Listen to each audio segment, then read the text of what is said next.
Hey,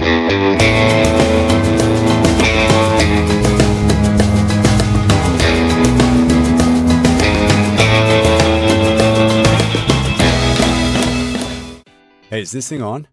Hello? Hit it again. I think it's on now. Welcome to Hiker Trash Radio, where each week, Doc will drag some colorful characters out of the woods to talk trail and Type 2 fun. If you're aspiring hiker trash, or if you're just looking to understand the hiker trash in your life, look no further. So lace up those boots, gnaw on some jerky, and settle into your 20-mile pace as we fire up the podcast from somewhere deep in the backcountry. It's time to embrace the suck.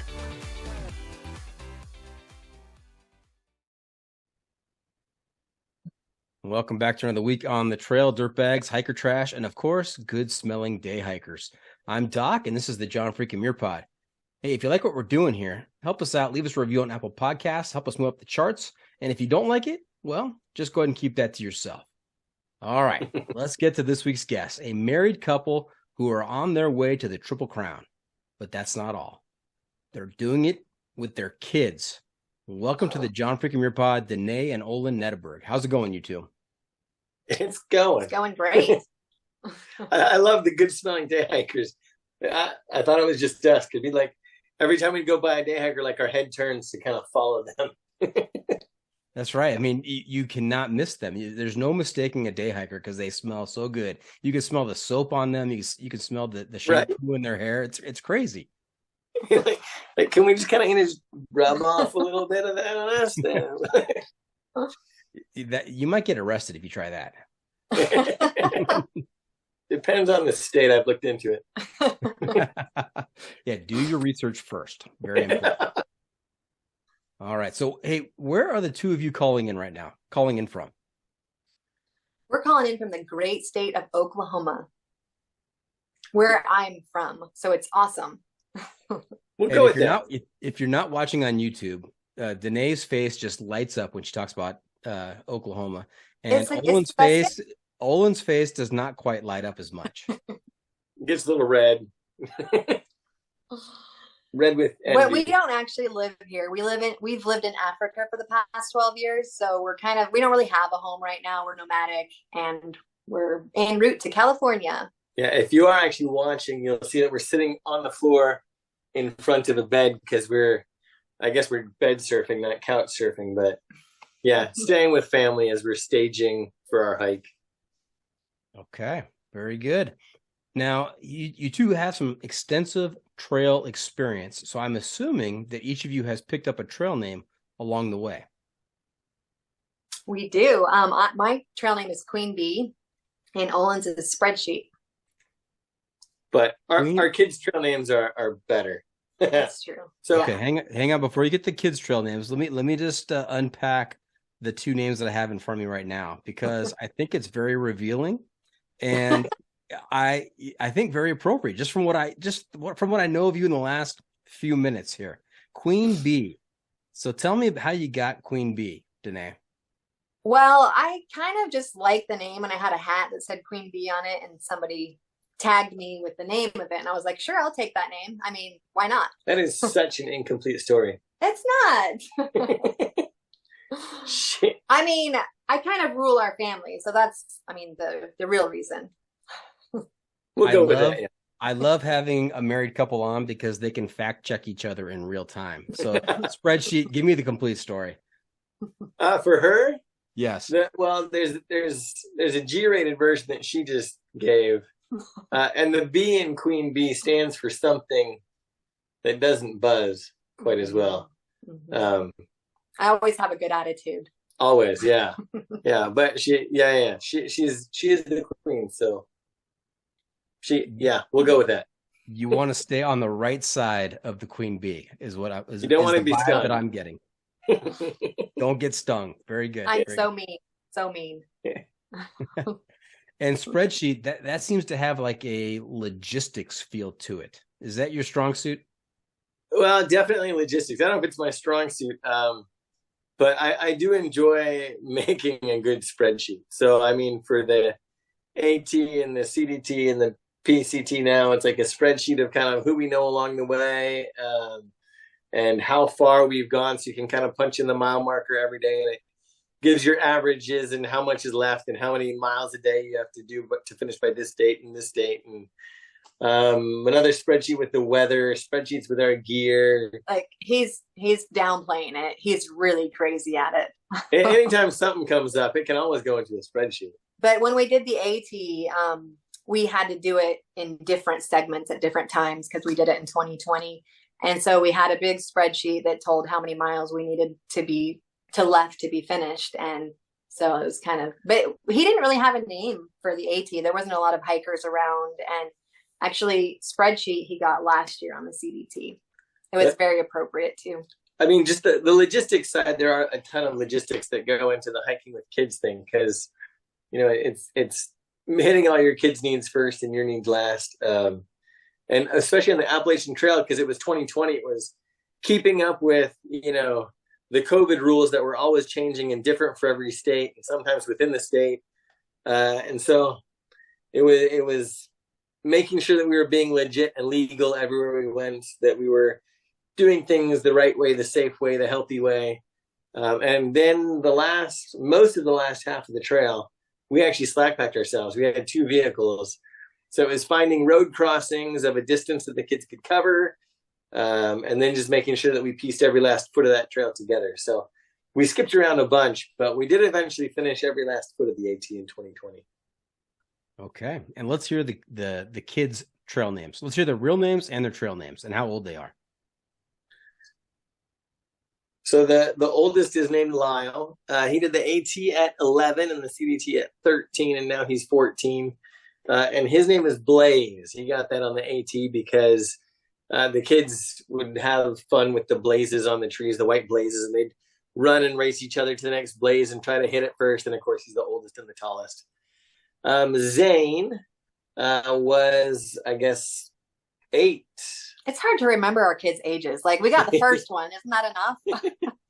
He was like, we got 5, okay? It's hard to remember their birth dates, their ages. He was He's 7. currently 11. So he was 7 when we started. Yeah? Yeah, he's 7 when we can We're email this terrible, to you. Hey, don't get lost in the woods. The main point here is their names and their trail names. Yeah. So he's currently 11, and we tried to give him a bunch of names and he rejected them, but he's kind of like our sheepdog. He likes to keep everybody together, make sure his siblings are being safe. And so kind of running to the front, to the back, and making sure everybody was together. He got the name Boomerang. He's also the alpha dog, and always very much so likes to be in the front, which he was, 90% of the AT. On the CDT, though, his older brother had a growth spurt and could kind of outpace him. Which the older brother loved and the little brother not so much. And then our third is Addison. She is currently 9. And let's see, when we did the AT, she was... Skip that part. Okay. It's too much math.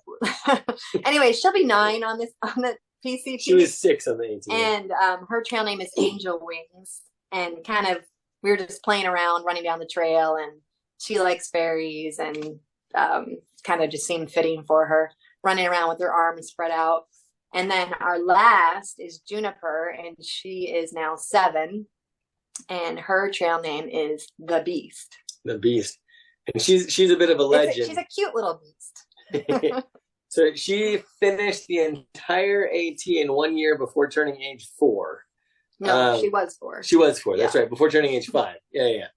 And then the CDT, she did the whole thing in 1 year at age 6, although we did alternates on the CDT.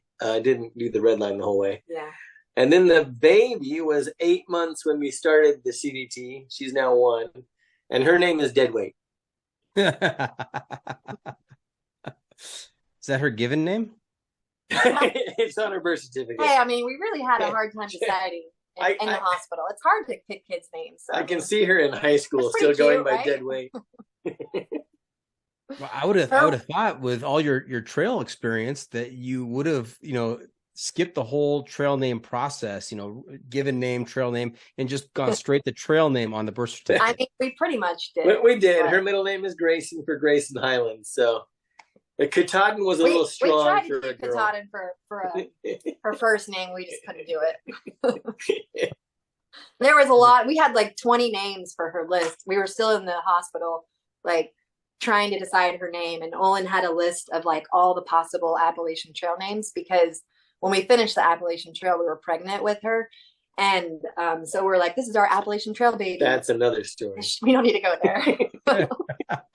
Anyway, so there was one, like, it was Licklog Creek or something. I'm like, that does not go on the baby name list.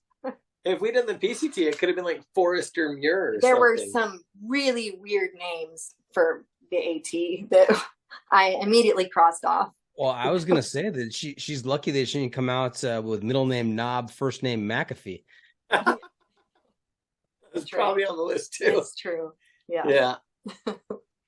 That's great. But her her name is Piper Grayson. Yep. Piper Grayson. Beautiful. All right. Hey, you two, have you listened to the podcast before? Of course. We didn't want to be corrupted by past inferior guests. I love this. I love it when the guest says, no, I'm so sorry. We live in Africa and we're really out of touch with the rest of the world. It's really a true statement. We've listened to zero podcasts in Africa. We don't have a commute. We walk to work. So really we have not been listening to podcasts, although podcasts are the most awesome thing. And you should definitely listen to this one. Yeah, for sure. Nice. I was not fishing for compliments or anything like that. I was wanting to make sure that you know that we have a segment towards the end of the podcast called the hiking hack. And that is where I will turn to each of you and you'll both be expected to share some trail wisdom to make our listeners' next outdoor experience even better. Okay. So don't be surprised when we get there. This is at the end. All right. I feel like such an imposter. I mean, we've done 2 long trails, but I still feel like such an imposter to give wisdom. But yeah, that's true. We're going to have something saved. We're kind of just surviving out there with the kids. Like, it's like, we're not real hikers. We're just like making it to the next part. Yeah. Well, I think that just proves that imposter syndrome is a real thing in all aspects of life. I mean, you guys have hiked 2 of the 3 American long trails, and not only just hiked it, but you've done it with a family, and you feel like imposters. That boggles my mind because you certainly have the trail cred. Yeah, I guess. Seems odd to us, though. We'll see when we get to the PCT. We feel like the PCT is like cooler or something. I don't know. It's like everyone's like, oh, I don't know.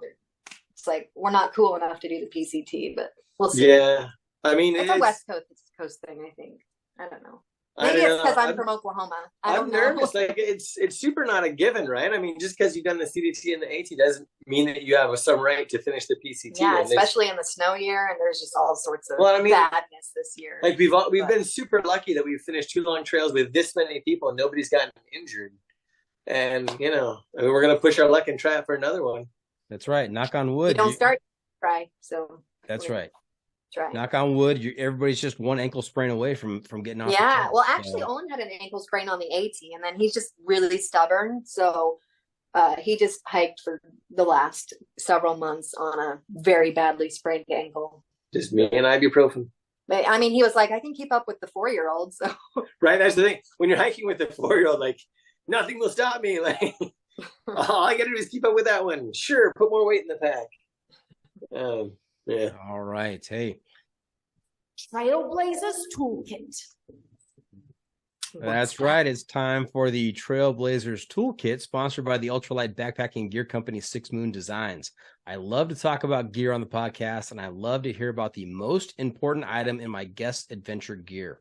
So if I were preparing for your next adventure, and I was the one providing you with all your gear, what is the one specific piece of gear you would insist on being packed? Give me all the specifics on that piece of gear and tell me why you've got to have it. And this can be any type of item. It could be gear, it could be apparel, or it could be a luxury item. So Queen Bee and Spreadsheet, what is that item in your toolkit? Oh, there are some really good ones. You just put this in my head, but our 6 Moon Designs umbrellas. They're pretty awesome. So we took those on the CDT. Incredible. You have like shade making everything cooler. I hate rain gear, and that could like replace my rain jacket. It felt so much better. We were like, we have to go back to the AT and redo it because I think it would be a game changer with the umbrellas. Yeah, for sure. Very true. And actually, we have 6 Moon Designs backpacks that we're going to try for the first time on the PCT. So We can't vouch for those yet, but they seem awesome. But we also really love our quilt. So yeah, so we have an Enlightened Equipment 2-person quilt where you can like snap the collar around your neck. You got the foot box and like a little baffle between us so that no heat gets lost. And I was never cold, and I'm always cold. It was amazing. It's like sleeping in a pile of heaven. I think there was actually one night that I told Danae I love the quilt more than I love her. Yeah, that was not a good night. and you still came out pregnant at the end of that trail. It was that's incredible. The moves, spreadsheet, the moves are pretty impressive. I hope you are taking notes on this one, right? Yeah. For me, I did say that at one point. So there's a lot of pieces of gear that at one point I've said this is my favorite gear ever. My chicken Tramper fanny pack.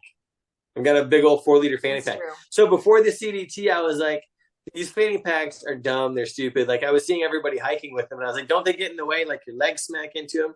So I was like, all right, I got to try one. So I tried one. And I'm pretty sure at one point I said that was my favorite piece of gear as well. Mm-hmm. Yeah, I have a lot of favorites. All right, we have a lot of favorite gear, actually. Another one is a toilet. Oh, yes. But it's for the baby. So, I mean. You're carrying a toilet out there? It's like a half-pound little plastic toilet. Is it a half-pound? I don't think it's quite. I don't know. We gotta but we cut so usually it's a little kid, like a kid train. So you sit the kid on the toilet and they poop, and it's got a little collecting bucket. So we cut off the collecting bucket. So every time we stopped, we dig a cat hole, put the toilet on top of the cat hole. She'd do her business, and then we just fill it in and go on our way. And she's 8 months old. 8 months old, and we spent 6 months on trail, and we had 5 poopy diapers in 6 months. It was amazing. Yeah, but since we finished the trail, we have failed and had a lot of mistakes. But it's training the parents. It's not training the kid. Well, can you imagine the confusion that she's just allowed to poop wherever for 6 months, and then she comes home and it's a very different experience. I mean, what a you guys want me to do this indoors? That's so unhygienic. Well, also she can walk now, so it's going to be a very different experience. She's got a lot more attitude and personality, and she's got opinions. If you see us with like all of our gear and there's poop all over it, just walk the other way. Look for the nice smelling day hiker. Yes. That's right. And spreadsheet, I want to go back just a little bit because I have heard in my lifetime, I have heard these 4 words at one point or another. I've heard the word chicken, I've heard tramper, I've heard fanny, and I've heard pack, but I have never heard them in a consecutive order like that. That just kind of blew me away. So chicken Tramper ultralight gear, it's these couple like engineering students from Upper Peninsula of Michigan, and they were into backpacking, and they decided that they could try to make their own gear. So they decided they were going to use X-Pack 25, I think is what they used. They just wanted to use one fabric and specialize with one thing. And so that's what they did. And now they've got, 8 or 10 employees, and they've got a whole warehouse and a robot cutting stuff. And they've really blown up. They are really popular with the fanny packs, like little chest strap pockets, shoulder strap pockets, and then water bottle holders. They used to make backpacks. I don't know if they are again. They stopped for a while because they couldn't find a way to. I mean, their backpacks were awesome. All 4 of our kids have custom-made, sized ultralight backpacks from them. You asked for one piece of gear, and we're giving you like 15. So I love gear. My biggest reason for backpacking is that I can get gear. Like I just love gear. Like that's my favorite part of hiking is getting cool gear. And I mean, ever since I was... That's all I am to him is a piece of gear. The ultimate gear. It's the best luxury item he has. I mean, right. she's relatively ultralight. So. All right, I'll let you get back to Chicken Tramper because they're amazing. They have really great customer service too, and they wrote us like little personal notes and every time they ship us something, they got a little personal note in there. And everybody that I've talked to that has had any issues, like a zipper isn't working, whatever, they call the guys, and Chicken Tramper says, "Oh yeah, send it in to us." And they fix it and send it back, or they send them a new one. Like it's awesome, just elite customer service. All right, hey guys, we're gonna keep talking about gear with. It's the Harking Poll. the hiking pole, and that's pole spelled P-O-L-L, like a survey, not like the two things you carry in your hands out there. I like to explain that on every episode because I think I'm so clever to have come up with that. And my guest reaction is pretty much the same every time. They look at me like, yeah, big deal, dude. Who cares? All right, so this is a 7-question survey that's going to help me give each of you a score on the sanity scale from 1 to 100. With one being completely insane and 100 being completely sane. Now, normally there's a automatic 25-point deduction for anybody who's done one of the American long trails. But for you two who drag your kids out there, it's an automatic 35-point deduction. So the highest score you could possibly get tonight is 65. Is that fair? That's very fair. That's generous. All right. And so what I'm going to do is I'm going to ask you 7 questions, find out which side of the fence you fall on each of these. They're all hiking related. And a little bit of explanation is always helpful for me to adjust the score one way or the other. And some of these questions, there's whichever way you go, you're still going to lose points, but you may lose fewer points than the other answer. So are you ready for this? So ready. Born for it. Okay. So we're going to take turns going first. We're going to start with Queen Bee on this first question. Okay, so Queen Bee will answer first, and then Spreadsheet will weigh in. So first question, trekking poles or no trekking poles, Queen Bee? Yes, trekking poles. And why? Because I am getting older and my knees need them. Okay, Spreadsheet? For sure. Big yes. When I started hiking, somebody told me that one pole would take 15% of the pressure off your knees. So I carry 6 poles because I figure that takes 90% of the pressure off my knees. That's a hilarious answer. It works out, trust me. Okay. Very good. All I right. did a spreadsheet. It's legit. Spreadsheet, question number 2. You start off. What's on your feet, boots or trail runners? Boots, but I lust after trail. I want it to be trail runners, but my pack is too heavy and I don't have the courage for that, so I go with boots. What are mine? Are they the last ones I used? I don't even know what, and I'm like, what were they? They were. Explain what they are. So last year I used Zero. Ultralight, ultra thin. They're not trail runners though. They're like an in-between. I don't know what they're unpadded boots. They're hiking boots, but they're not like a traditional boot. They're minimalist. They're like, the barefoot runner shoes. I'm like, what did I hike in? I love them though. Not my favorite, but I love them. Queen Bee, I'm writing down a loss of points here just because I'm thoroughly confused. I have no idea what you're talking about. It's very true. It's very true. All right. Queen Bee, you're first this time. And when it comes to your shelter system out there, is it tent, tarp, hammock, bivvy, or hey, let's just cowboy camp? Let's just cowboy camp. That's your preference? Yeah. If it's not going to rain. Of course, you have to take in the environment. How about you, Spreadsheet? So I actually have a spreadsheet for this. And on the CDT, we cowboy camp 25% of the time. You can't just stick to yes or no. So it's a multiple choice. It's not a yes or no. So yeah, cowboy camp. On the AT though, we hammocked the whole way. The kids were in a tent and we hammocked. But if the weather's looking dicey, we do Z-Packs tents.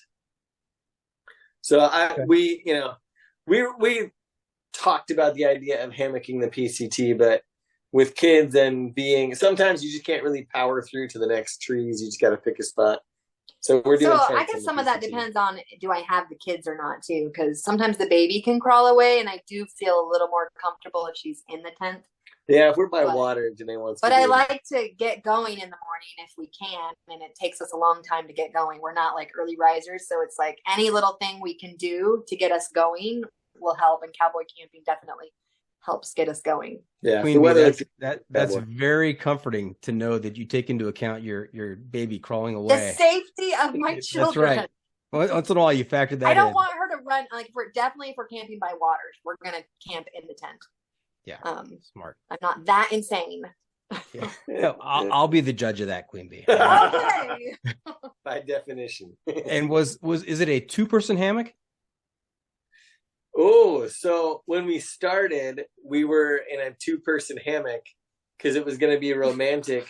So where we live in Chad, it's like 120 degrees. So there's no like physical contact because that just makes, you don't want any body heat. So like, oh, we're in America, we can cuddle. So we got the 2-person, the double nest hammock. We went on like a 4-day backpacking trip. And by the end, I was like, I am sleeping on the ground on the rocks because I cannot get comfortable. I mean, you're like, either your heads are at the same ends and you're face to face. We don't need to get into all the positions. Like butt to butt was the best of you. Or you're like, everybody's got a head at one end and your feet in the middle. And undoubtedly, you kind of like work your way toward the middle, toward the bottom with gravity. It is not romantic like, or comfortable. It's just, it's bad. You got like your feet are going up each other's bums. It's just not. So we decided to still keep it light, and he had the bright idea to bunk bed the hammock. So we still share a quilt, and we put me on a second small hammock right on top. And then we share the same quilt around us. Yeah, and we got one set of straps. So 2 hammocks on one set of straps. And one quilt anything to to cut weight. Yeah. I feel like I'm in a comedy show. I mean, this is the two of you in your routine. This is beautiful. Nobody's going to take us seriously hiking. They shouldn't. Where? They shouldn't take us seriously. We're just a couple posers out there with our kids. Mm-hmm. All right, Spreadsheet. Question number 4. I think I already know the answer to this question, but I'll just ask it anyway because it's part of the 7. When it comes to sleeping, is it sleeping bag or quilt? Quilt, 1,000% quilt. I'm a convert. And you said that it buttons around your neck. There's a collar that buttons around your neck. If it's a 2-person quilt, does it have 2 collars? Like, get away from me! I can't. If you're not watching this on YouTube, hit the pause button. Hit the pause button and pick this up on YouTube because you have to see these two. No, but there's a collar between you, so you're safe. There's like a little draft collar between us. So there are 2 neck snap sets. There's her on her side, me on my side. And if you're lucky, your line feet, down your the feet middle can touch. Yeah. Okay, that sounded like a group answer because there was 2 callers. Queen Bee had no choice, right? So that's good. That's good. Choose the quilt also. I am so entranced here that I've lost all track of my scoring. So I'm pretty sure we failed the test. Nonsense. We're off the charts. All right. Question number 5. Queen Bee, when it comes to food, are you a stove person, cold soak, or stoveless? Stove. We definitely, especially with the kids. I mean, probably if it were just us two, we would, eat cold food and just the minimal thing to be able to get us further down the trail. But our kids, we kind of feel guilty. We're out in the middle of the cold and everything. So we like to have them hot chocolate. We can go hot chocolate. Sometimes I bring marshmallows, but definitely hot meals in the morning and at night. And if we don't, like if we just get going in the morning, we'll stop and have a mid-morning hot meal. So 2 hot meals a day. And so our stove it'd be nice to have one of those little pocket rockets, like the BRS $12 thing on Amazon. But we're rocking the old school MSR Whisper Light, like the big, and we have the Dragonfly. So we actually have a pretty big stove, a couple big pots. And we cook on car gas. We have like, the liquid car gas bottle that we fill. So we got to go to the gas station every time we resupply. But it's like to fill the bottle. 55 cents to fill it. So right. I mean, it's like 700 cc's or something of gas. That'll last for a week. You've been in Chad for a while. Have you checked gas prices? It's probably a good $20 to fill it up now. Wait, we just found out this morning that our hospital in Chad can't get diesel in the country, so there's no generator. Oh, and the generator's broken too. Yeah, there's some issues there. Yeah, legit 2023, our hospital in Chad of 104 beds has no power at the moment. And when no power means you can't run the water tower, so no water either. That means doing surgery with a headlamp and just doing it. Going from there to the trail isn't that much of a change. That's true. That's true. Wow. We'll just be happy to have hot showers in towns. Like that's something we don't get over there. And nobody waking us up at night to go to the hospital. Lots of benefits. Yeah. The trail. All right. Hey guys, back to the hiking poll. Question number 6. Question number 6. We're almost done. Just bear with me a little bit longer. Question number 6. Is life better above or below the tree line? Spreadsheet, your turn. Oh man, I know what she's gonna say. I know my answer. I'm gonna say above the tree line. And man, I'm an East Coast guy. Like I love trees, I love forests, but the views above tree line, you just can't beat them. Okay, Queen Bee. Well, I have this really crazy, terrible fear of lightning, and so I am so at peace below the tree line. I mean, I love the views, and I'm not afraid of heights or anything. We were hiking the high point of Utah a few years ago, and we had a terrible experience very close to lightning. And since then, I have a little PTSD. And every time we get up above, I'm like, are there storms coming? Like, so I'm very obsessed with if there's any storm coming, like trying to get below the tree line. So I probably would feel better sleeping below the tree line. We'll be hiking along, and like 2 ridges over, there'll be a flash of lightning, and suddenly she's screaming, to the trees, like takes off, and I'm like with the kids. And we were every man for himself. What was that? Mount Washington. We were coming down that. Mount Madison. We had made it all the way over to Madison, and like a storm came up, and we had like 2 miles of giant, slick, wet boulders. And I pretty much left him with the 4-year-old. Me and the 4-year-old. I'm like, don't get to the trees, kids. We get to tree line, and she's kind of set up dinner. No, but I was just happy. It was pouring down rain, and there was, this huge descent to do with huge rocks, and I'm like, yay, we're in the trees, we're gonna live. Actually, I'm looking out the window right here where we are right now in Oklahoma. There's a thunderstorm. There's some lightning going on out there. But we are below. You gonna be okay? You gonna be okay, Queen Bee? Little PTSD. You don't know what I grew up in with tornadoes in Oklahoma. So. Today there was a tornado warning today. Actually, there still is until like 10 p.m. All right, we'll keep with the poll. All right, yeah. I think he has our verdict. One more question. One more question. And Queen Bee, you're first this time. Mm-hmm. What's more important, pack weight or luxury items? Pack weight. Absolutely. I mean, when I started the AT, we just had so much junk that we had to cut out. I mean, so much junk, not kids, but junk. And then we added dead weight. We're like, there's no way we can do this unless we have nothing extra. So, I mean, we do have some things extra, but definitely, you're carrying around a toilet, for goodness sake. We're carrying around a baby. A girl's got to be comfortable. So far, our hikes. I don't like carrying poop, and that's what she poops on. So our hikes have always been like a week of carrying too much junk, and then a purge. Yeah, then we're like, I'm so sorry. By the end, we kind of end up carrying a little bit more again. But so when we're going out with kids, we really want that first week to be fun and enjoyable and comfortable. Like you got to keep them warm and dry and fed and slept. So when we started the AT, we had like a 4-season 3-man tent. We had a bivvy. We didn't do a shakedown hike, so we carried a lot of stuff just to see what we liked. 6 sleeping pads and 6 sleeping. It was crazy. We were out for a week or 2, and then we kind of went back to a base and took out 50 pounds. We stripped down 50 pounds, and then when we went to the CDT, I think this is not helping our points system here. Whatever. So the CDT, we were on the CDT for a week. And we're like, man, all right, the baby definitely changes this dynamic. And we were like trying to go ultralight. So we went the awesome EE quilt, like the Z-Pax 10s. We thought we were going light. And then after a week, we got off trail. We still cut out 9 pounds. We cut out 9 pounds.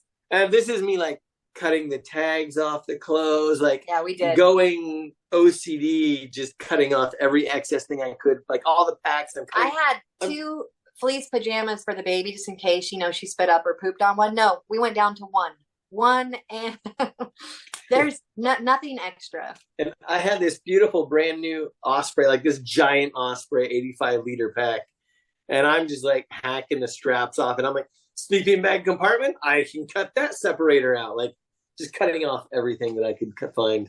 Ice axe loops, I'm not taking ice axes, cut those off, just cut everything off. So toothbrushes, no toothbrushes, half toothbrushes, holes drilled in the handles of the toothbrush. Just the head. We cut that. just the head. It was more a mentality thing. Like if you cut your toothbrush in half, it makes you think of other things. So it's not like it's that much of a difference. I mean, the smart water bottle, when you take the cap off, there's that little plastic ring. Yeah, got to pry that sucker off. Oh, we're going ultralight now. Hang on. I got to make some adjustments. Hang on. Oh, no. All right. Guys, First ever bear sport with me. negative. Bear with me here. I've got to do a little bit of math. We need to take your answers. We got to put them through the John freaking Muirpod algorithm. Let's see, I got to carry the I got a spreadsheet for that. We're gonna multiply that by root 5, and we're gonna divide by pi, and we're gonna adjust. We're gonna adjust for the fragrance of feet in your face in the double hammock. And Queen Bee, you score out at a 37, and a spreadsheet you're at 32. Oh, Wait, does that mean I'm more insane or less insane? Less insane. One is completely insane. So you're slightly above spreadsheet. Slightly above. Not quite medicatable. And really, that's just because I was scared of what you would do to me if you came out. So. Hey, I see where you are. We're going there. Before the All podcast, right. He did tell us where he lives. That's true. Gotta get those cameras up. All right.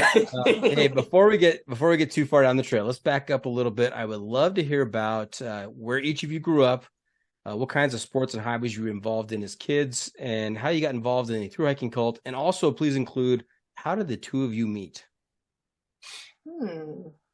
I guess I'll start. I grew up in the beautiful state of Oklahoma, where I had 180 acres to roam and climb trees and play out in the woods.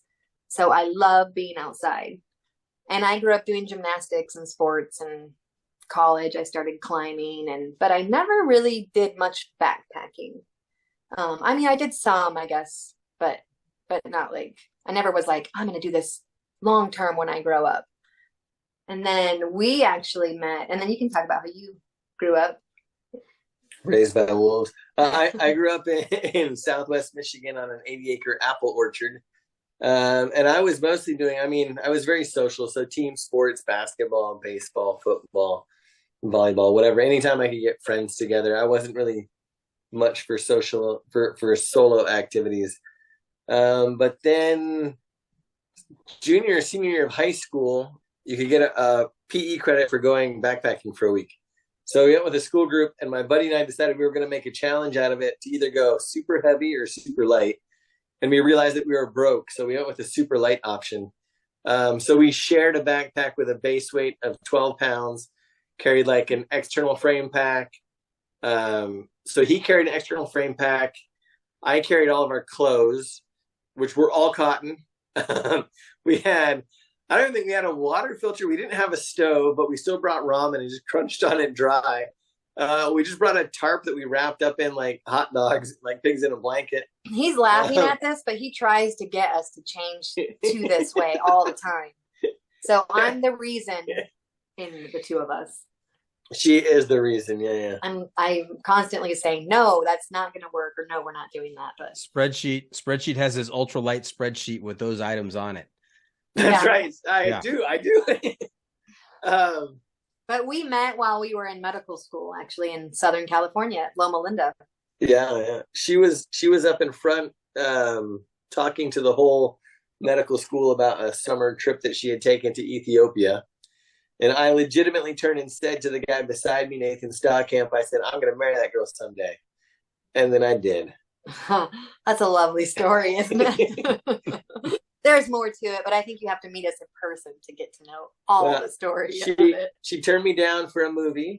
She turned me down for a baseball game, a daytime double date baseball game with her. He acts like I'm sitting around trying to like wait for dates or whatever. I was actually trying to pass medical school because it was hard. She turned me down to go golfing. I think she was very leery of you for good reason.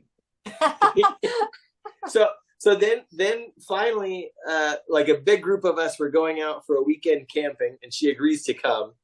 And then Friday morning, she calls and says, actually, some more attractive guys are going that's not true. Rock climbing this weekend. I really wanted to go to Red Rocks, and there was a group going to go do a multi-pitch, and I really wanted to go do it. I can't compete with rock climbers. Those guys are awesome. But then one of our first dates was actually backpacking. We went to Joshua Tree, and hiked up to the highest point in Joshua Tree and slept on the top of the hill. This was before the fancy GPSs. So he's like, yeah, I want to go to the high point of Joshua Tree. So we parked wherever we could and then hiked following this little handheld well, I mean, this is GPS that they had back in. This is like 2005, yeah. So you've got an arrow that says, 5.2 miles that way, and that's it. You got no. It was pretty fun and adventurous. I had been awake all night working, and I don't know, we just kind of made it fun. It was a lot of fun. We made it to the high point. We didn't get lost, and we didn't die, and it was great. That's right.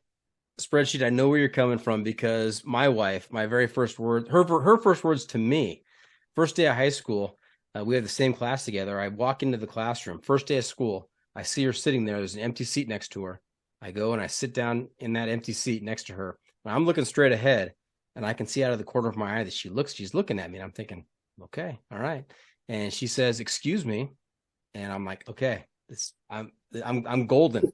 And she says, "Can you please move? I was saving that for my friend." And so I moved to the back of the class, checked out a couple days later, and didn't talk to her again until middle of 11th grade. So. Oh, man. True story. Well, look, who was right in the end? Yeah. I'm like a fungus. I grow on you. Yeah, you're a fun guy. Oh, I see what you did there. Very good. So you guys are both doctors. Do you have specialties? We do. I'm an OBGYN, which means women's health. Where I'm in Africa, I also operate on men, whether I like it or not, because there's not any other surgeons around. So do lots of weird cases that we do not have to get into the details of that because you might be grossed out. Definitely should be grossed out. And I'm an emergency physician, but in Africa where we are, we don't really, there's not an intensive care unit. There aren't ventilators. So I don't really do much that's really like emergency medicine. Just do whatever needs to be done. Medicine, pediatrics, anesthesia, radiology, whatever needs done. Yeah, my oldest daughter is a labor and delivery nurse, and I from experience, I had to tell her no more stories at the dinner table, please. You're just weak. Women Sure. have been doing it for centuries. Open up your mind. I'm just kidding. The whole thing about men marry their mother. My mother was an OB nurse, but in fairness, we were dating well before she chose OB as a specialty. So I'm off the hook there. Oh, that's true. Yeah. That's right. All right, we're going to put a pin in that right there, as exciting as that is right there. And we're going to take a quick break. Going to hear from the sponsors. We're going to pay some bills. And when we come back, we're going to hear about what it's like hiking on the long trails with a bunch of kids and one named Deadweight. So stay tuned for that. We'll be right back. There's a knock on the door. And welcome back. We are talking to Danae, a.k.a. Queen Bee, and Olen, a.k.a. Spreadsheet, about their trips that they've done with their kids, Blaze, Boomerang, Angel Wings, The Beast, and my favorite, Deadweight. Everybody's favorite. That's right. That's right. So we've talked a little bit about, paying the bills, missionary doctors in Chad. How did you end up there in Chad? Well, that's a whole separate podcast. Long story. Give me the 30-second version. So she spent a year in Zambia as a college student. I spent 6 months in East Africa after college. And not knowing each other, we both went to medical school figuring that was the best way to go back and do good things in Africa. So we met, and I said that I was going to marry her before I ever knew that was her plan.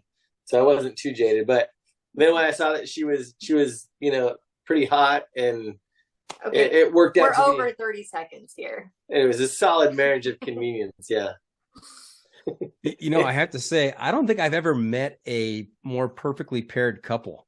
Just talk about the interests. You guys come from, different states, but you grew up in the outdoors in rural towns. You end up going to med school. You guys ended up in Africa. You're both doctors. You both have this passion to help others. I don't know how else How Don't better worry, could we're it not be? perfect. It's We're like I'm married. not perfect. It's like I married myself. It is perfect. Funny. And you two sleep in a double hammock with your feet to the other person's face, and everybody's happy. Perfect. So perfect. Like the yin and yang. It's solid couples therapy. Either you make it or you don't. And so, what are some of the biggest challenges faced by the people who live in Chad that you're helping out at the hospital? Oh boy, that's too big of a series story. of podcasts. I do specifically women's health, and women are definitely undervalued in rural Chad. Specifically, the labor and delivery, your favorite subject. No, but very many challenges to get to the hospital. A lot of the times the babies are already dead when they get to me. And so you're just helping the mom. And then something develops from prolonged labor days, like a day and a half or more of labor, called vesicovaginal fistulas. And so since I've been there a long time, I've learned to repair those. And that's basically a woman will constantly leak urine. And they will have this for years, maybe even 20 plus years. And so they're outcasts in their village, and big long story, but it's super, super, super rewarding to repair those and to restore their life in the community. Yeah, I mean, if you got numbers, people who like to listen to the podcast, I like numbers. And when we went, the 2008 numbers, when we first went to Chad, 2% of pregnancies would kill the mom. So 1 in 50 pregnancies, the mom dies from the pregnancy. 1 in 11 Chadian women died in childbirth. 12.5% of newborns died at birth. Of those that lived, 21% of kids died before the age of 5. So more than 1 in 5 kids don't live to the age of 5. There's a lot of deaths from malaria, and people don't think about it in the first world country because it doesn't exist anymore because they've eradicated it. But nobody cares anymore that has money about these third world countries that have malaria because they're not the ones dying from it. But when children are dying every day on your pediatric ward from something that's preventable, then it's terrible. Yeah. I mean, and our own kids have malaria several times a year, but we're just aggressive at looking for it and treating it away. We've known a couple of missionary families too that have lost children. And so it's very, you're definitely aware of the dangers where we live in Chad. And one of those is malaria. There's other risks too, but 2 of our closest families that are friends, like they're American families and they're friends. Each of those families have lost a kid in Chad.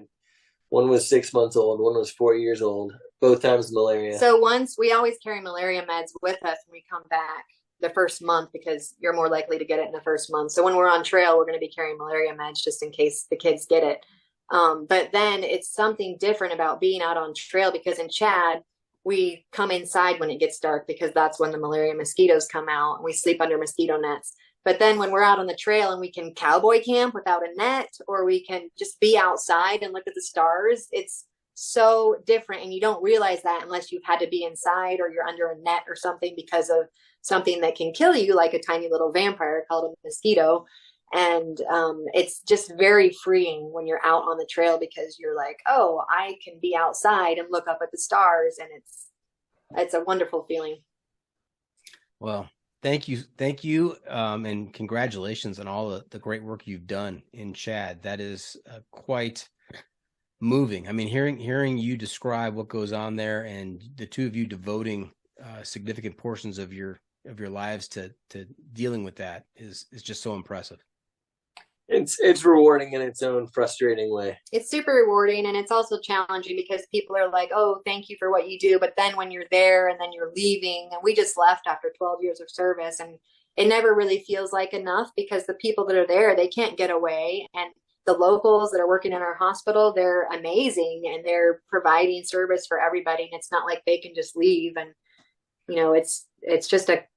and even though we've left, there's still a daily battle that goes on there with life and death and lack of care and lack of resources. And so it doesn't go away. And so we hope we can bring some, I mean, it really just points out to that. Just points out the justice of the crapshoot of the birth lottery. I mean, we didn't do anything to deserve being born into relatively privileged white American families. I mean, there's nothing that made me more noble to be born that way, as opposed to being born a chatty and into poverty.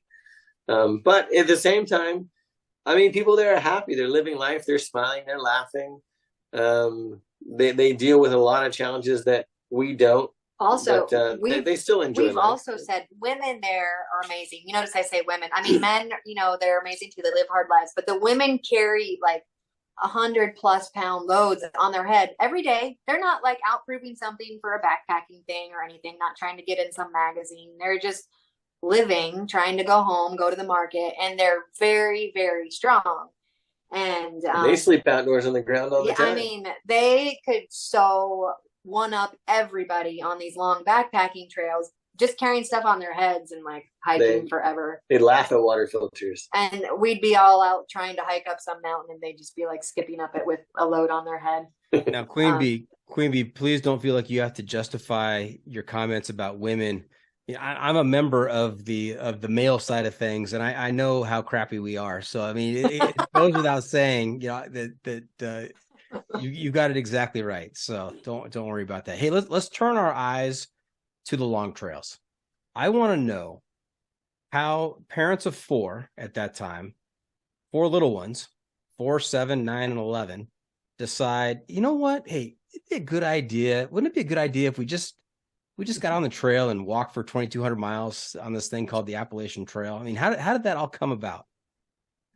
Mushrooms. No. Actually, Olen likes to do the high points of different states. We have not done all of them, but we've done a good significant portion of them. Many of them before I was part of the 2 of us. But we were at Mount Mitchell, I think, in North Carolina. Oh yeah, that's right. And Zane, who is our second kid, he's our second, yeah. No, I know. But, I can't remember how many kids we had at that point, but we had 2 or 3, and we were like, we started talking about the Appalachian Trail there. That's like not even a 1 mile little hike that we went on there, but we're like, hey, this is kind of fun. I remember we started talking about it. We talked about it. And then she was back in America taking her oral boards, which was super stressful, to become a board certified gynecologist. And I think she kind of just had a mental breakdown and decided that we should all go hike the Appalachian Trail. But it was your idea in the beginning. Oh, yeah, a long time ago. But the beast was 2 years old then. So I was like, this is a terrible idea. Let's do it. But the surgeon that we had lined up to replace him at the hospital, he was tired of having malaria, so he left. So like 2 weeks before we were supposed to start the AT, he bailed. So we just had to stick around at the hospital. Olen had all of his spreadsheets ready, like where the resupplies were. This was 2018. And we were going to do it that year. And I was getting distracted studying. So I was like trying to, look up different gear and stuff in America. It would have been brutal at those ages, though. They would have been 2, 4, 6, and 9, and that would have been exceptionally hard. That would have been. So we came back and we did we did 3 or 4 week-long backpacking trips that year. And then the next year, the kids were 3, 5, 8, and 10, and we did another 4 or 5 days. And the 3-year-old wasn't carried at all on that one. And she kept up. I mean, she was cold turkey doing 7 miles a day at 3 years old. And we're like, oh, all right, maybe. So then we got a surgeon that could come help at the hospital. So we felt like we could leave. And that was 2020. So we were also kind of reaching our more insane status, our insanity status, because we were needing a break. We were getting pretty burned out. So we needed a break. So then we came back and we started hiking the AT, and then, COVID happened. And so nobody was on the trail and you weren't allowed to interact with people. Well, when we first started the trail, we told the kids that we're only going to hike in a month because we didn't want to set off some big long thing. So we didn't buy really much new gear because we had bought some in 2018. And we were just like, let's just pack everything in and we'll just try it for a month. And if you complain before the month is up, we're still going to keep going for the month. But then afterwards, we can all decide that we can quit. And nobody ever wanted to quit. I mean, everybody has bad moments, but nobody ever really had a bad day. I mean, by the end of every day, and this is true on the CDT too, everybody was smiling and laughing and happy by the end of every single day, not every hour. I mean, when it's raining and you're soaked to the bone and you're cold and wet and hungry and, kids and adults will both break down and get cranky. But I mean, by bedtime, every single day, folks were happy. I mean, I don't know that we were happy every single day at the end of the day. Absolutely. Hey, spreadsheet. I've got 3 kids, and just living in a house, I have not been able to get to Exactly. bedtime with everybody happy. Our kids are happier on trail than they are in the house, Oh, we don't have a house right now. which is why they're happier on trail. Yeah, so in the beginning we were like, let's just do it a month, and definitely at the end of the month everybody still wanted to do it. Oh yeah. So we keep going even though everyone else quit because we were supposed to. But Yeah, no, 2020 was crazy, but it worked out pretty well for us. It would have been really hard for us to do it as that size family on the AT really any other year, on a normal year. But it worked out well. Was there any kind of public awareness of what you guys were doing out there? That there No, was I a mean, family of we were 6? hiding the whole time. It was Yeah. like I even on my Facebook I didn't put out that we were anyway. I made a private Facebook group because I mean we didn't feel like we were being bad necessarily. We just didn't want to give the appearance of that we're rejecting COVID or that we felt like we were being safe. We just didn't want to give the I don't care attitude, which we didn't have, but it might give the appearance of that. So I mean, we were big. There was a lot of hate on the AT in 2020, and we didn't want to be any part of that, especially with our kids.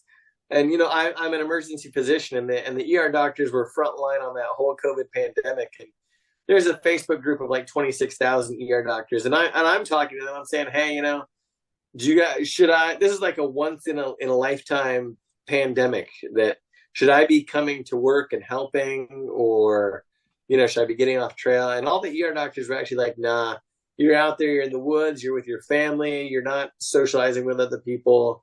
You go, you do your thing. We got this.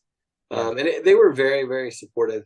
And I feel like we were safe. I mean, we were masking up when we were with other people. We were keeping distance from people on the trail. We were in our nuclear family out getting exercise and fresh air outdoors. Right. And let's put the pandemic aside. Put that aspect aside. And was there any kind of criticism after this about how can you take kids out on the trail for that length of time? Have you ever heard of Cammie and Ben Crawford? Oh yeah. I had Ben on the show, and we had a great conversation, and he talked about the hate and the feedback he got from taking kids out on the trail like that.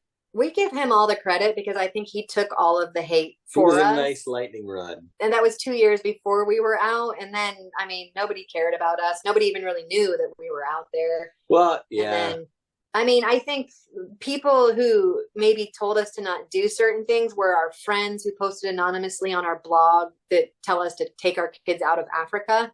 So right. I think those may have been the same people telling us not to be out on the trail. I don't remember anybody specifically addressing us to say don't be on the trail, but I think most people that saw us really thought that we were just out day hiking, or they thought that I don't think anyone really knew we were through hikers, and we were fine. And we weren't putting it out there or anything. But I mean, 2020, people had so much to be angry at in general, of just angry at life, angry at politics, angry at whatever, that I don't know that they had much energy left to be angry at us.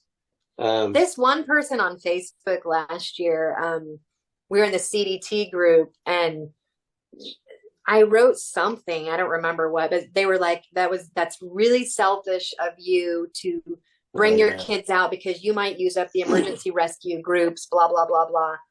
And I kind of backlashed, and I was like, you don't know what selfish is, lady, especially if you're an American, because where I live, blah, blah, blah, blah, blah, about Chad, Africa. And so I kind of, and then she deleted her comment. And so I don't know. I kind of talk back when I shouldn't. So maybe, I don't know, but I get into trouble. You are the queen bee. That's right. Queen bee. I respect other people's opinions. And actually a few people made a few posts that just about different things on our hike. And, it's nice to listen to. And then sometimes you're like, thanks, but no thanks. And sometimes you're like, oh, that's a good point. But I don't know. Social media is just way overrated these days. There were some people, again, the AT, the whole world was consumed with the pandemic. So nobody really paid much attention to us, which again was fine. And the Crawfords had kind of, Ben doesn't really seem to mind being too much of a lightning rod. There was Buddy Backpacker, who was before the Crawfords, and they took a bunch of heat. Buddy was 5 when he finished the AT, and they took some heat. But by the time we had done it, the wheel had already been invented. Juniper was the beast is the youngest to have ever finished it. But I mean, kids had done it close to that age already, so it wasn't totally mind blowing that she had done it. So yeah, to answer your question, I don't really feel like maybe there's hate that we don't know about. No, yeah, people like Blizzard was talking about. There were people on the CDT, I guess, saying some things. I guess if you have us, something to say, I'd rather them say it to our face. Yeah, nobody said it to us, so I don't count that as anything. Then I mean, if somebody's gonna say it, but not to us, it doesn't really. I don't know. It's water off a duck's back. Now the AT, very much kind of a trail, a trail near a lot of towns. You're not too remote at any one time. CDT, very different. I mean, you are out in the middle of nowhere for a lot of that hike. How did the logistics and how did the hiking with a family, how did that change from the AT to the CDT? Well, on the CDT, we kind of had this magical self-piloting minivan that we had. We didn't really have any plans. We're like, okay, Jeffrey and Hachita is going to drive us to the border tomorrow. So everybody get in the car, let's go. Yeah, it was. And we didn't, I was like, hey, can we leave the van in Hachita, New Mexico for, I don't know, 6 or 7 months until we get back to it? Well, your plan was you were going to have a friend, an ER doctor, maybe leave it at their house in Santa Fe or something. No, I didn't have that plan. We were trying to come up with where are we going to leave the van because we had to transport us out to the trail. But I mean, we probably had 20 different people drive the van last year on the CDT. Somebody's heading north, so they'll just take the van up there, and then the van just magically kept following us up the trail. So that made logistics, I guess, more complicated, trying to figure out where the van was and where it was going and how it was going to get there. So when our plan with the CDT, I hate talking about logistics because I never know where we are on the trail even. But anyway, so we had to do a little bit of a flip-flop because of the snow in Colorado. So we needed a way to get 7 of us up to Wyoming. The basin, yeah. And so we wanted to keep the van around enough time to kind of get us up to there. But so when he says the van kept moving up, it's like we were trying to keep it so that we could move up to do the flip-flop. And then we kind of ended up just keep using it during the trail. Yeah, but we every month or every 3 or 4 weeks, we would end up seeing our car. We also had just the best angels. I mean, Diana in Silver City kind of helped us clear from Lordsburg up to Reserve. And then I preached in a church in Pie Town. So they drove us around a bit, helped us get the car around, let us sleep on the floor of the church for 4 nights. It was 20-degree nights. It was so nice to be inside. It was really windy too. There was a surgeon that we hadn't met.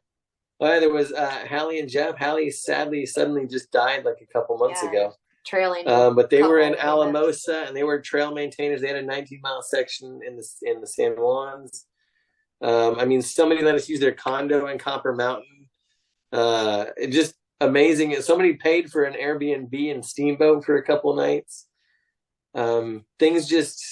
I mean, people were incredibly, incredibly generous to us. And then for the last month, we actually had 2 hikers, Blizzard and Ypsilon, kind of hike with us and helped us figure out a bunch of stuff. I don't know. We really got by on just incredible generosity. I'm sure, could have figured it out and made it on our own, but it was so much easier with just all the good people around us. They say the trail provides. And really the trail and our minivan provided. And also we were happy to pay that for it. I mean, if we had stuff in the minivan extra, we'd give it, or we'd fill it with water in New Mexico and set the minivan somewhere with water in front of it. Or we'd give rides to people, or they could borrow it. So you asked about the kids specifically, and I think having a car kind of helped. A lot of times you'll hitch into town. We didn't really hitch much. We did a couple of times. We did a few times, yeah. But it helped to have a car to be able to move the big group of people around. Yeah, it was definitely hard hitching as a group of 7. How does a 7-person hitch work? Not well. Put the baby out there, and then somebody tries to stop and get the baby, and then you were like, "Hey, wait for us!" Put the baby in the middle of the road. So Danae goes out there with a baby. Somebody pulls over, and then the other 5 of us come barreling out of the woods. The driver's just shaking his head going, oh my gosh, what is going on? So we had a pickup truck hitch at the southern end of the basin in Wyoming. And I mean, we'd been there like 5 hours and like 3 cars came by. And finally a guy stopped and he was going to get us kind of within 10 miles of where we needed to go. And we're like, hey, that's great. I mean, instead of 30 miles, it's 10 miles. And then he decided to get us the rest of the way. We got a hitch in Buena Vista, Colorado in the back of a pickup with a guy that we had actually just met. He was out camped right beside the trail. We met him the night before and then saw him. It's usually people that have seen us before because new people that drive by us think that we're completely insane and don't stop. We're like, they're not stopping for the kids. They won't stop. They're just like people would like wave or put their thumbs up or something. We're like, hey, we need a hitch. We got a thumbs up and they give us a thumbs up back. I'm like, no. I can just hear the conversation in the car as they're going by. Honey, there's the hill people. Speed up. Get out of here. We had the best hitch. The cop in Colorado. No, he didn't give us a hitch, but he gave us Gatorade. We had this cop stop, and we were like, we thought for sure he was gonna like ask us questions, and we're like, bring out Child Protective and he actually Services. gave us Gatorade. And then actually later we were hiking on a highway, and 3 or 4 cops stopped just to ask how stupid we were. Yeah, they thought we were shady. They let us go. Somebody had called us in, I'm sure. Yeah, lots of probably call-ins. Well, we got a hitch. We got a hitch in a schoolie, so a converted school bus to somebody's. Cool. It was like his music studio / hot box, whatever. But he was driving up to whatever the hippie convention was. What was it up in Rainbow Festival? I don't know, something up in northern Colorado. But that was a fantastic hitch. I'm fascinated with schoolies, so it worked out well. All right. Hey, Queen Bee and Spreadsheet, I often ask my guests, what kind of impact the long trail has on, what did you learn about yourself? How did you change? And I'm really intrigued to hear from the two of you how you think the trail impacted your kids or has impacted your kids. What do you hope they took away from all this? Well, I'll first start how it impacted me, I know we talked a lot about Africa, but it's a big part of our life. And we just see so much death over there that you come back and it's just so nice to be out in nature and seeing beautiful things instead of sad things. And so for one thing, it's very positive on your mental health for sure. And then about the kids, I think it just helps them to know they can do anything. They're just like, and when they first started, we were so excited with like 4 miles and 5 miles. And then, we hit our first 11-mile day and we were like, yes, Katahdin. It was like a weekend. And then, but yeah, just definitely bringing their self-esteem up and that they can do anything. And also when they get up in the morning and it's cold and their feet are cold or their shoes are frozen or something, to know that, if you just start walking, they're going to get warmer and if you complain, don't call the cops. Okay. That sounds really bad. No, but they're going to get warmer and you're going to be fine. Lost no toes. Okay, your turn. I failed. You did fantastic. Here's somebody knocking on the door downstairs right now. I don't know that I'm really introspective enough to know how the trail changed me. I feel like it's always, the focus is always on the kids. Like, what do we need to do to get the kids ready for bed or to get the kids fed or to make sure the kids are having a fun time or keeping them engaged? How is this affecting the kids? It's kind of what's always on my mind. And like she said, the kids, I know they can do hard things. They can hopefully look back at this and see this as a great experience that taught them a lot. We've seen them grow in terms of responsibilities, especially on the CDT, the boys and even the girls too. They were actively seeking out to take on more responsibility. Starting campfires was kind of the AT thing, but then on the CDT, they started wanting to set up the tents and wanting to figure out how the stove worked and wanting to put up the bear hang and wanting to take down. And on the AT, it was kind of fighting tooth and nail to get them to carry anything in their pack. And on the CDT, I mean, they saw what we were doing. We're carrying the baby. We're carrying a lot of weight. And we wouldn't ask. They would just start putting stuff in their backpack by the end. I mean, they're still normal kids too. People are like, "Do you have abnormal kids?" And we're like, "Of course we have abnormal kids." No, but I mean, they live in Chad. They do complain, but I don't know. They're not on their little whatever their devices.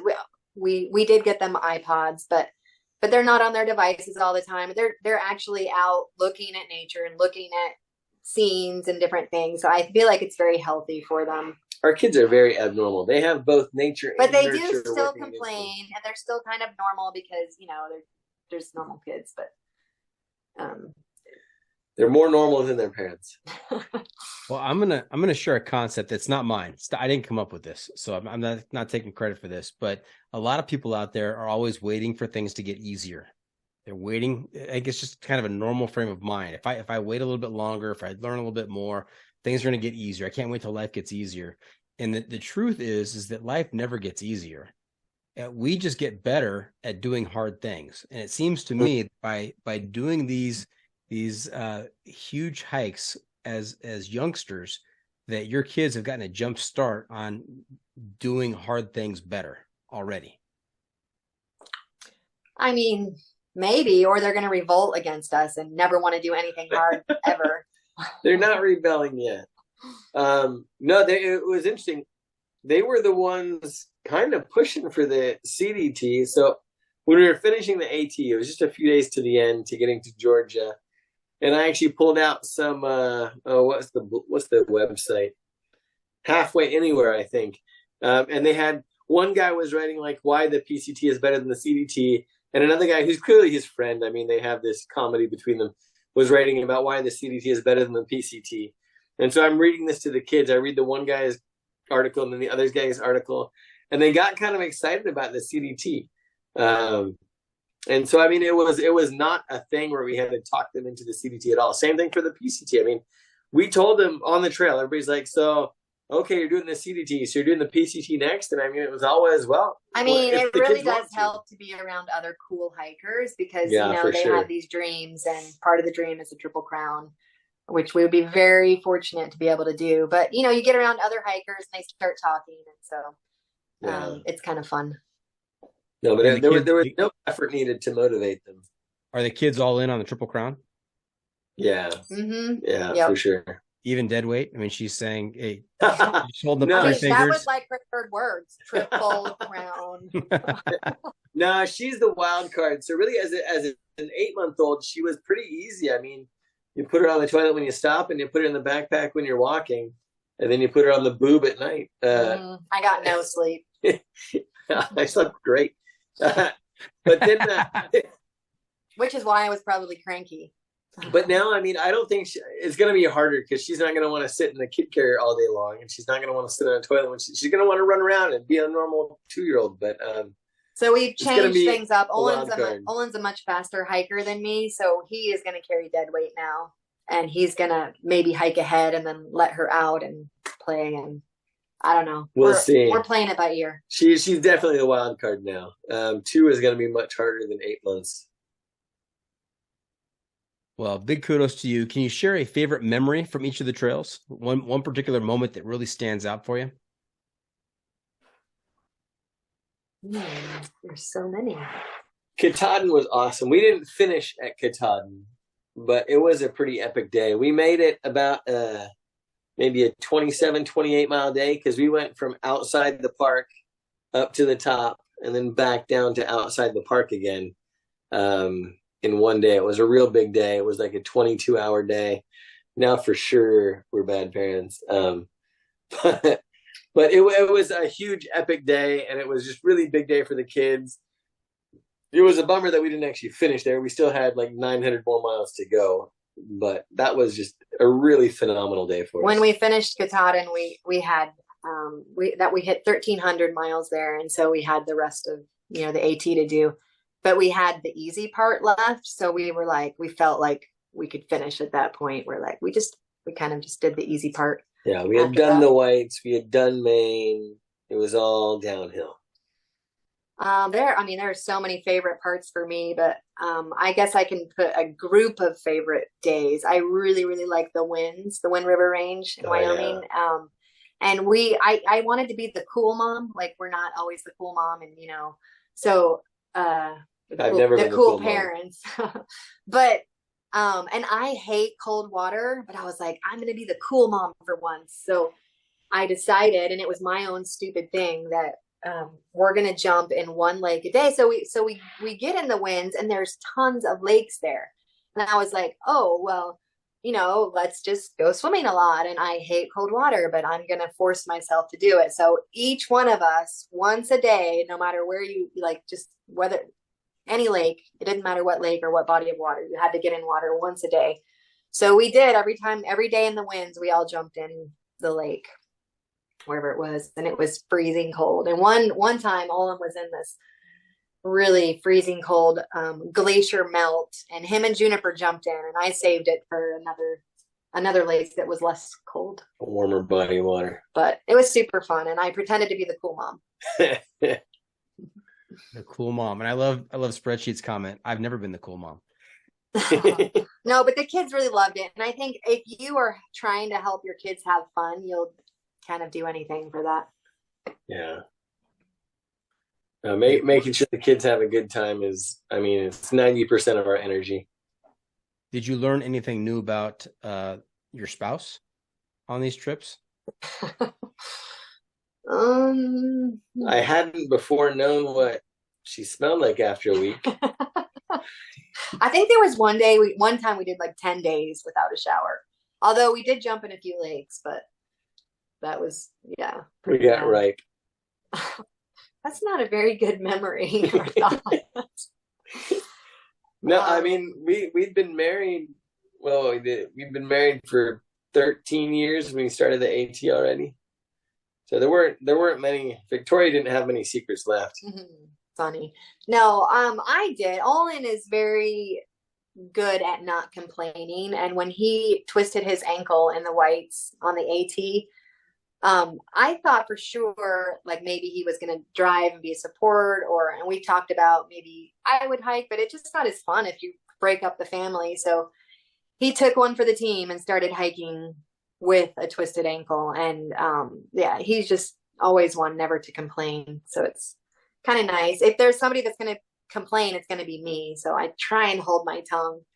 But yeah, and it is kind of nice to be out in the woods and out in the wild, and got a manly man taking care of you. So it's different than living in the city for sure. It's like, who's been taking care of you?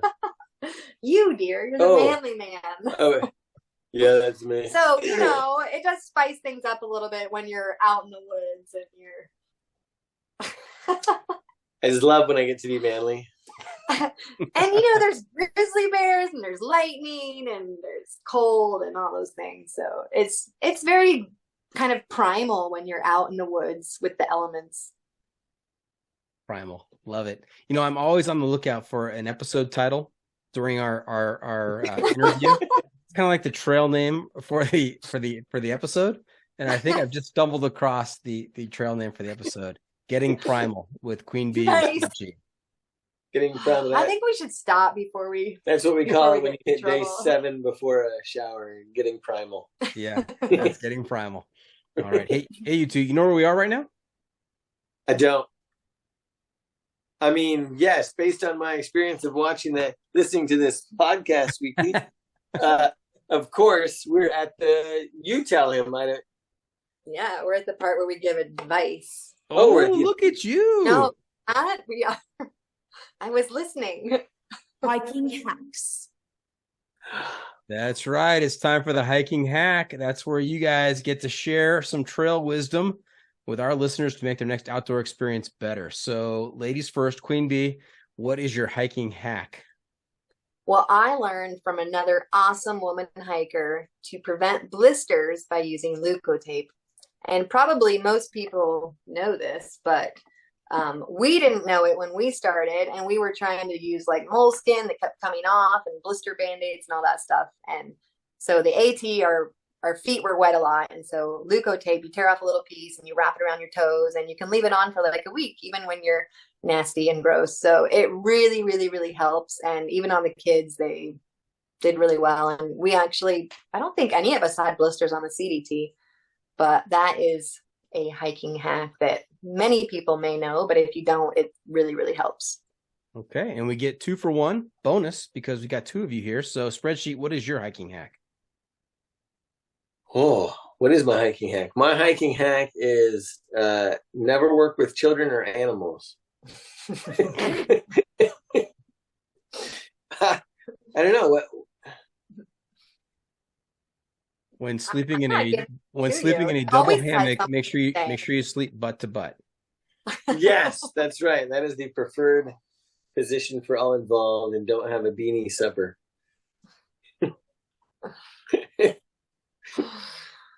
All right. Well, hey, so there you have it. We are just about done here. Hope our listeners enjoyed our time with Queen Bee and Spreadsheet. I want to thank them for joining us this week. Danae and Olen, how can our listeners keep up with you on social media, and where can they find updates on your latest adventures? Oh, we're gonna be making a solid attempt at blogging this. We'll see how this goes. So on the trek.co, we're gonna be PCT bloggers this year. And then Danae was relatively active on she was pretty active on Instagram last year on the CDT. So if you look for Netteburg, our last name, N as in Nancy, Etteburg, there are extremely few of us in this world, so you'll be sure to find us.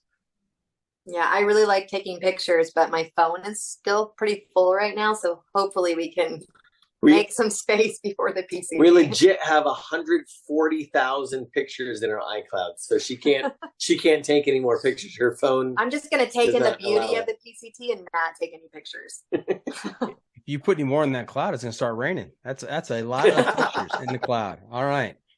Well, hey, remember to check out the pod on social media as well. We are on Facebook, YouTube, Instagram, Twitter, and TikTok. And if you have comments or clips you want to share, you can send it to me at johnfreakymuir@gmail.com.